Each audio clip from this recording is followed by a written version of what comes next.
সংখ্যারাই ধারণার জন্ম দেয়। ঈশ্বর ও দানবের ভাবনার পেছনেও কাজ করে ওই সংখ্যারাই। আজ থেকে প্রায় ২৫০০ বছর আগে গ্রিসে বলেছিলেন পিথাগোরাস। তবে কিভাবে ওই সংখ্যার খেলায় সংখ্যালঘু আর সংখ্যাগুরুর সমীকরণ রাজনীতিতে দাপিয়ে বেড়ায় আর হিংসার আগুনে ৭ বছরের শিশুর প্রাণটা চলে যায়, না, পিথাগোরাসের কোনো উপপাদ্যে আপনি সেসব পাবেন না। কোনো সন্দেহ নেই, এই মুহূর্তে সীমান্তের দুই পারেই সেই সমীকরণের খেলা পুরো দমে চলছে। বাংলাদেশে আবার নৃশংস মৌলবাদের আঘাতে রক্তাক্ত হচ্ছে মানুষ। হিন্দু যুবককে খুনের রিলস বানানো হচ্ছে, মুসলমান ঘরে ৭ বছরের শিশুকে জীবন্ত জ্বালিয়ে দেয়া হচ্ছে। আর ভোটমুখী পশ্চিমবঙ্গে আবার সংখ্যালঘু ভোট ব্যাংকের দখল নিতে শুরু হয়েছে রাজনৈতিক প্রতিযোগিতা। না, তাতে হিংসার ছোবল এখনও নেই, তবে দখলদারির রাজনীতি এখনই বহু প্রশ্ন তুলে দিয়েছে। এই সমস্ত কিছু নিয়ে আমাদের আজকের সভার বিষয়। ওপারে দেখছি ভোট আসতেই হিন্দু প্রাণটা ঝরল, আর এপারে দেখছি মুসলিম ভোটে দড়ি টানাটানি বাড়ল। দুপারেই আজ সংখ্যালঘুরা ভোট বাক্সের বোড়ে। রাজনীতি আজ দাঁড়িয়েছে এসে কানাগলির মোড়ে। আজ আমার প্রথম বক্তা তৃণমূল সাংসদ পার্থ ভৌমিক। শুভ সন্ধ্যা। রাজনীতি আজ কানাগলির মোড়ে দাঁড়িয়েছে কিনা সেটা আগামী দিনে অতি অবশ্যই ভারতবর্ষের যারা নাগরিক, যারা গণতন্ত্রের অতন্দ্র প্রহরী, তারা নিশ্চয়ই জবাব দেবেন। আমি খালি ইতিহাসের পুরনো স্মৃতিকে উস্কে দিয়ে মানুষের কাছে একটি বার্তা দিয়ে আমার কথা শুরু করতে চাই। লুথারিয়ান পাদ্রী মার্টিন নিমলার বলেছিলেন, যখন হিটলার জার্মানির বুকে রাজত্ব করছিলেন, নিমলার বলেছিলেন যে হিটলার প্রথমে আক্রমণ করলো সোশ্যালিস্টদের। আমি কোনো প্রতিবাদ করিনি, কারণ আমি তো সোশ্যালিস্ট নই। হিটলার তারপরে আক্রমণ করলো যারা ট্রেড ইউনিয়ন করে তাদের। আমি কোনো প্রতিবাদ করিনি, কারণ আমি তো শ্রমিক নই, আমি তো ট্রেড ইউনিয়ন করি না। হিটলার তারপরে হত্যা করা শুরু করলো ইহুদিদের। আমি প্রতিবাদ করিনি, কারণ আমি তো ইহুদি নই। এরপরে হিটলার যখন আমাদের উপর আক্রমণ করলো, আমি চিৎকার করলাম, আমাকে বাঁচাও, আমাকে বাঁচাও। সেদিন আমাকে বাঁচানোর জন্য কোনো সোশ্যালিস্ট, কোনো ট্রেড ইউনিয়ন লিডার, কোনো ইহুদি বেঁচে ছিলেন না। অর্থাৎ হিটলার যে আর্য সমাজের প্রতিনিধিত্ব করতেন, যে মানসিকতা নিয়ে উনি ইহুদিদের হত্যা করেছিলেন, যে মৌলবাদী মানসিকতাকে নিয়ে, অর্থাৎ হিটলারের সময় ইহুদিকে হত্যা করার যে মৌলবাদী মানসিকতা ছিল, সেটাই কখনো বাংলাদেশে জামাতের নামে আর কখনো ভারতবর্ষে আরএসএসের সনাতনী হিন্দু ধর্মের নামে দু দেশের মানুষ পরিলক্ষিত করছে। আসলে এই দেশ আর ওই দেশের মধ্যে আদৌ কোনো তফাৎ আছে কিনা এই মুহূর্তে এই মৌলবাদী শক্তিকে নিয়ে, এটা আমরা কেউ বুঝতে পারছি না। বরাবর এটা ইতিহাসে পর্যালোচনা করলে দেখা গেছে, যখনই কোনো দেশের ক্ষমতা কোনো মৌলবাদী শক্তির হাতে চলে যায়, তখন সেই মৌলবাদী শক্তির দ্বারা পরিচালিত দেশের অবশ্যম্ভাবী সর্বনাশ আসন্ন। এবং এরা পরস্পরের পরিপূরক। অর্থাৎ বাংলাদেশে যদি জামাত ক্ষমতাশালী হয়, তাহলে ভারতবর্ষে আরএসএস ক্ষমতাশালী হবে। ভারতবর্ষে যদি আরএসএস ক্ষমতাশালী হয়, তাহলে বাংলাদেশে জামাত ক্ষমতাশালী হবে। অর্থাৎ বাংলাদেশের বুকে যখন দীপু দাসকে পুড়িয়ে মারা হয়, ভারতের সরকার কূটনৈতিকভাবে সেটার পর্যালোচনা না করে, তার বিরুদ্ধে কোনো ব্যবস্থা না নিয়ে, তারা তাদের রাজনৈতিক দলকে দিয়ে মিটিং করাবেন, মিছিল করাবেন, স্লোগান দেওয়াবেন, কিন্তু কূটনৈতিক কর্তব্য যেটা করা উচিত ছিল, বাংলাদেশের বিরুদ্ধে যে ব্যবস্থা গ্রহণ করার দরকার ছিল, সেই প্রয়োজনীয় পদক্ষেপ দেখাবেন না।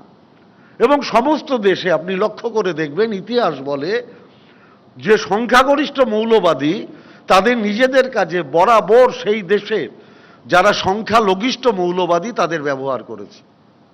এটা ইতিহাসে বারংবার হয়েছে। আপনি যদি বলেন বিজেপি তাহলে কিভাবে ব্যবহার করছে, দেখুন বাইরের রাজ্যে বিজেপি মিমকে ব্যবহার করছে। পশ্চিমবাংলার বুকে 2021 সালে কাদের ব্যবহার করা হয়েছিল? আইএসএফকে।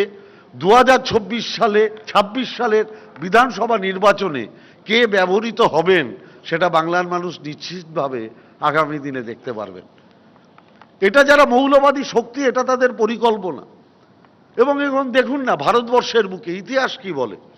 ভারতবর্ষের বুকে এখানে আমাদের গ্রাহাম স্ট্রিটেলসকে পুড়িয়ে মারা হয়েছে, আফরাজুলকে পুড়িয়ে মারা হয়েছে, জুনেইদ আখলাকদের মারা হয়েছে। আর এই মৌলবাদীদের বিরুদ্ধে দুদেশেই যারা প্রতিবাদ করতে গেছে, যে সমস্ত যারা সেকুলার বলে দাবি করে যে সমস্ত মানুষেরা, তারা বুদ্ধিজীবী হলেও তাদের হত্যা করা হয়েছে। ভারতবর্ষের বুকে সফদার হাসমি থিয়েটারের কর্মী, তাকে রাস্তায় হত্যা করেছে আরএসএস। গৌরী লঙ্কেশ, তাকে হত্যা করেছে আরএসএস। আবার বাংলাদেশের বুকেও দেখুন হাসিনার আমলে অভিজিৎ রায়কে খুন করা হয়েছিল। অর্থাৎ যারা প্রতিবাদ করেছে তাদের প্রত্যেককে খুন করা হয়েছে। আমি তাই বলছি এই মৌলবাদীদের কোনো আলাদা করে আইডেন্টিফিকেশন আপনি করতে পারবেন না। আপনি লক্ষ্য করে দেখুন বিজেপির এজেন্ডা কি। যতদিন উল্টো দিকে সংখ্যালঘু মানুষেরা থাকবেন, অর্থাৎ মুসলমান সম্প্রদায়ের মানুষেরা থাকবেন, ততদিন তাদের এজেন্ডা একটা থাকবে যে ওদের বিরুদ্ধে লড়াই করো, ধর্মের ভিত্তিতে ভারতটাকে ভাগ করে দাও।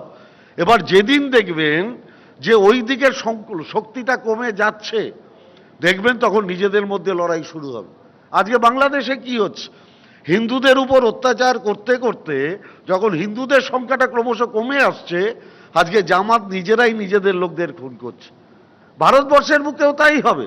যখন দেখবেন অত্যাচার করতে করতে, উল্টো দিকের মানুষকে কোণঠাসা করতে করতে যখন তাদের লড়াইটা বন্ধ হয়ে যাবে, তখন হিন্দুদের মধ্যে লড়াইটা সংক্রমিত হবে। তখন সেই লড়াইটা ছড়িয়ে যাবে শিডিউল কাস্ট, শিডিউল ট্রাইব এদের উপরে। তখন দেখা যাবে কিভাবে ব্রাহ্মণ্যবাদকে ভারতবর্ষের উপরে চাপিয়ে দেওয়া যায়, সেই সংগ্রামটা শুরু হবে। আমরা বাংলায় হিন্দু ধর্ম বলতে কি বুঝি? আমরা বাংলায় হিন্দু ধর্ম বলতে বুঝি চৈতন্যদেবের হিন্দু ধর্ম, যিনি রাস্তায় নেমে হরে কৃষ্ণ সংকীর্তন করতে নেমেছিলেন, যার সঙ্গে জবন রুইদাস খোল বাজিয়েছিলেন, তিনি ছিলেন একজন সংখ্যালঘু সম্প্রদায়ের। আমাদের পরমহংসদেব, রামকৃষ্ণ পরমহংসদেব বলেছিলেন, যত মত তত পথ, যত মত তত পথ। আমরা দেখছি সেই হিন্দু ধর্মকে একটা নতুনভাবে রূপ দেওয়ার চেষ্টা করা হচ্ছে, যেটাকে সনাতনী হিন্দু ধর্ম বলে আমাদের উপর দাগিয়ে দেওয়ার চেষ্টা করা হচ্ছে। বাংলাদেশের যে ঘটনা ঘটেছে, প্রত্যেকে দলমত নির্বিশেষে তার প্রতিবাদ করেছে। কিন্তু আপনারা বলুন তো, বাংলাদেশের দীপু দাসের হত্যাটা যেরকম অন্যায়, ঠিক তেমনিভাবে 31 বছর বয়সী পরিযায়ী শ্রমিক নাম নারায়ণ বাঘেলকে বাংলাদেশি বলে যে কেরলে হত্যা করা হলো, সেটা অন্যায় নয়? আমি আপনাদের কাছে জিজ্ঞাসা করতে চাই।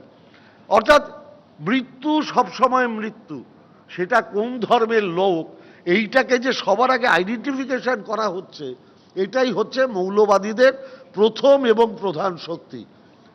এবার বাংলাদেশের কাছে আপনি কি আশা করবেন? ওটা তো একটা আলাদা রাষ্ট্র। আমি ভারতবর্ষের কথা বলবো, আমি বাংলার কথা বলবো।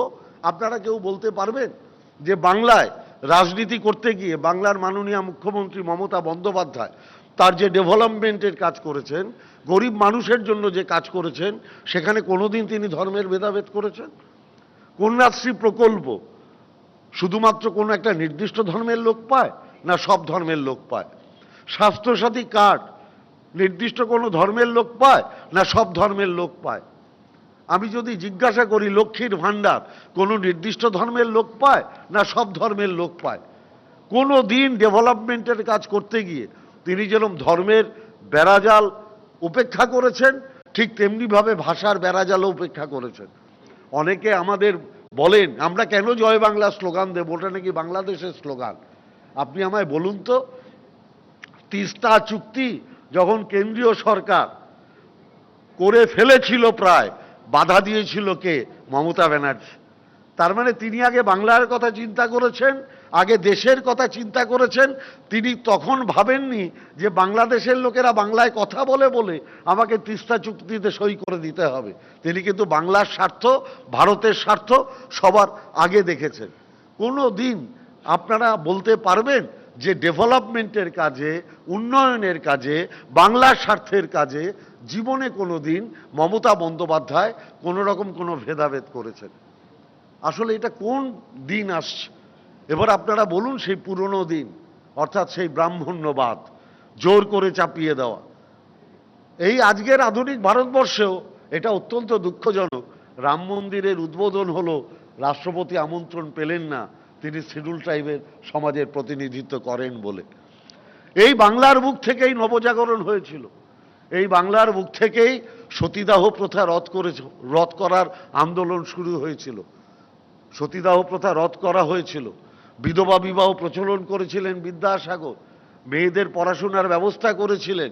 অর্থাৎ যে জোয়ার এসছিল বাংলার উন্নয়নের, ভারতবর্ষের উন্নয়নের, সমাজ সংস্কারের, সেইটাকে আবার বদলে ফেলা হচ্ছে।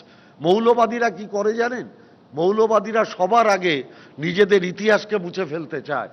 ঠিক যেমনিভাবে বাংলাদেশের বুকে মুজিবুর রহমানের ইতিহাস মুছে ফেলার চেষ্টা হচ্ছে, ভারতবর্ষেও স্বাধীনতা সংগ্রামের প্রধান এবং প্রথম জনক মহাত্মা গান্ধীর নামটাও মুছে ফেলার চেষ্টা হচ্ছে।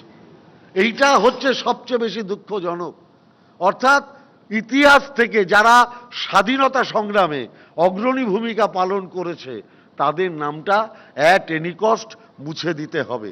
আমি তাই বলছি, এই মৌলবাদী শক্তি যদি কোনোদিন বাংলায় আসে, আমি জানি সজলকে আজকে বিজেপির হয়ে হিন্দুত্বের পক্ষে অনেক কথা বলতে হবে, কিন্তু মনে মনে যখন চিন্তা করবে ওকেও বুঝতে হবে চিকেন প্যাটিসটা খেতে পারবে তো, রাত্রেবেলা যদি ইচ্ছে হয় বাড়িতে মটনটা খেতে পারবে তো, যদি কখনো ইচ্ছে হয় ও বাড়িতে মাছ এনে খেতে পারবে তো না। যেরকমভাবে গীতা পাঠ করতে গিয়ে একটা গরিব মানুষ চিকেন প্যাটিস বিক্রি করেছে, তার উপর আক্রমণ নেমে এলো।